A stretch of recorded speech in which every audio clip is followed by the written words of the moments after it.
Guys, and welcome to my YouTube channel. So in this video I'm going to be making app is all of installing other installed apps. So this is the code we're going to be making, so make sure you watch this video till the end not to miss anything. So code's in the description. Let us begin.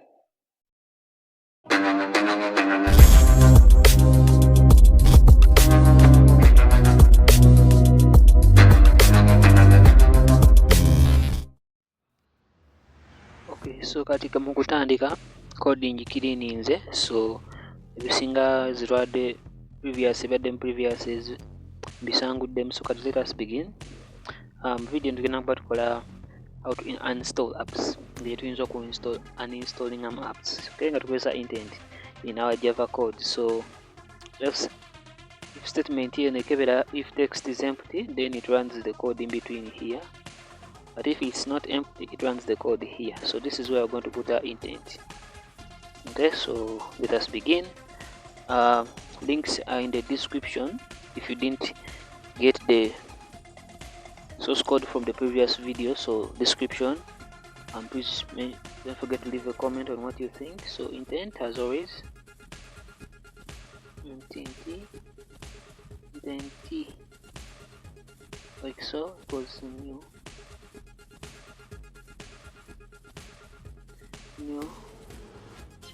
Sorry, I forgot the equal sign. Yeah, equals to new.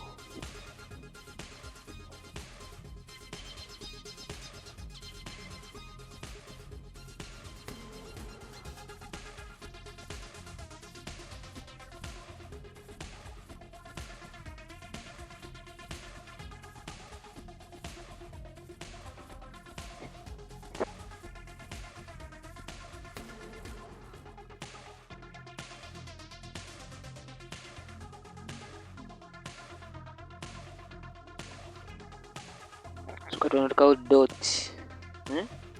dot, then it will require suggestions. Okay, so dot wano tunyiga ku any, so netusangulawo kano ka answer, tekawo ani, sorry, u n. As you can see, unlock packages akatunyigako, so neka importing nga bwolabaawo.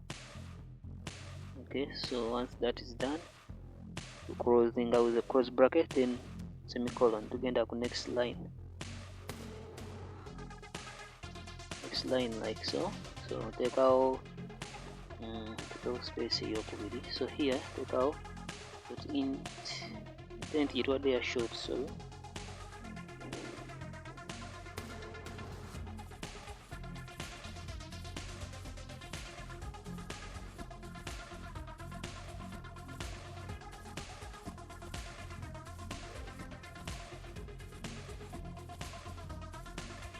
Set data, so we're going to call URL.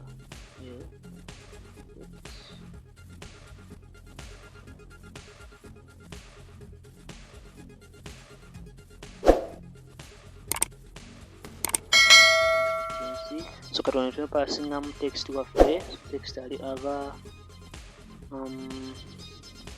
first of all tugenda kusooka kuyita package. So package, this word here, so it needs to be in quotes, double quotes, in order for it okubanga eraga nga string erina okubeera mu double quotes like so. Then closing quotes, tuteekako ne ka plus ke ka implying text package name tugenda pastingamu text. Wano basinga mumanyiiwo.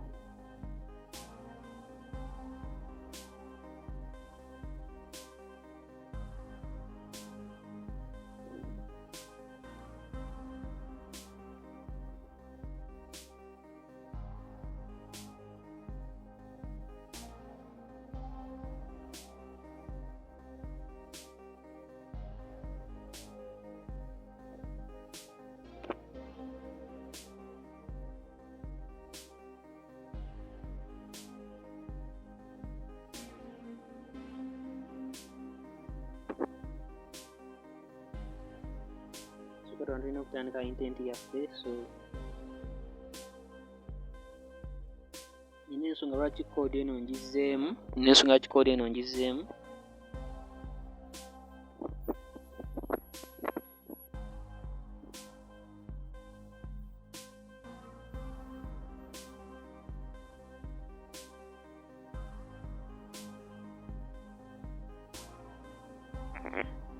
So ngano nga turunninga. However, newankubadde turunninze app tegenda kola for a reason. I'm going to show you how you can fix that. Naye so kino kinange kyekikwataganamu ne app.build.gradle. So build.gradle erimu targeted SDKs. So SDK for example 31, 24 to 29 targeted types of SDK. So when pasting package name ya app nenyigako tewali kituukawo ate app te crashing. This is because app gye tukoze erina tugiwadde gundi wa kika kirala. So kati wano onyiga ku down wano wansi penseri ya bbulu. So ba n'ogenda mu build.gradle file yo yange yino wano n'oginyigamu. So nga bw'osobola ku build.gradle compact SDK version eri ku 29 nano wansi wa targeted SDK version eri ku 29. So kati wano olina okyusa, sometimes wabeerawo 31. So mulimu targeted SDK ezimu bazijja kukola ku 99.3% ku smartphones ziri out there. So ejja tukolera ejja kuba ya 24, waliwo neya 20. So naye ya 24 ejja tukolera. So therefore ng'oddamu rebuildinga kuto app yaffe. So kati kino kigenda kukola.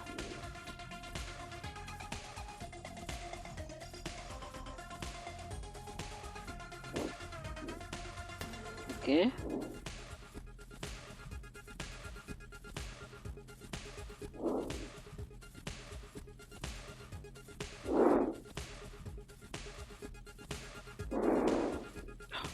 Sorry, I forgot.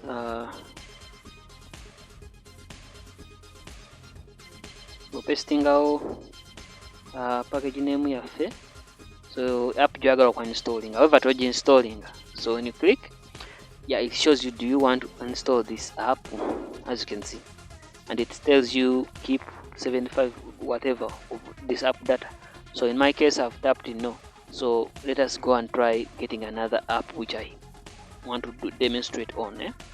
Njagala okubalagirako example gye nginza installing app ki. There is Zenda, there is Chrome, there is a game I play, there are very many apps here. None of them can fall victim. So unfortunately there is no app I can show you as an example, but if you type allow, by default you will just have to wipe to uninstall that particular application you've provided. For example, you can get the link of TikTok. So for now kujjawo link ya TikTok, n'ogikopa negenda mu kundiyo wano. God, keep forgetting nenyiga ku paste.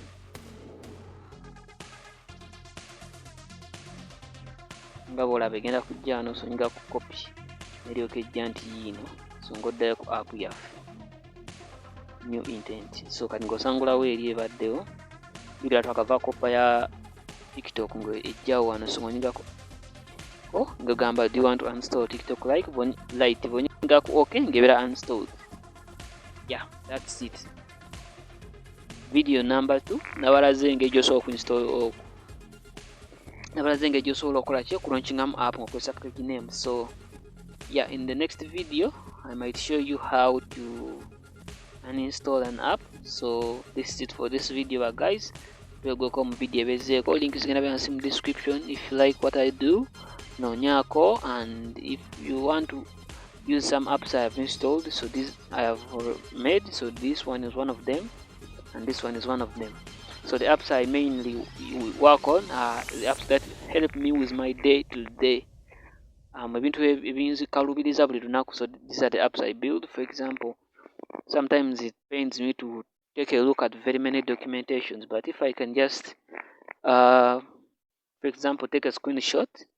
I can come back to that specific topic which I missed out. So yeah, just take an image and then process that image in order for me to get a app. Then yeah, see you in the next video. Peace out.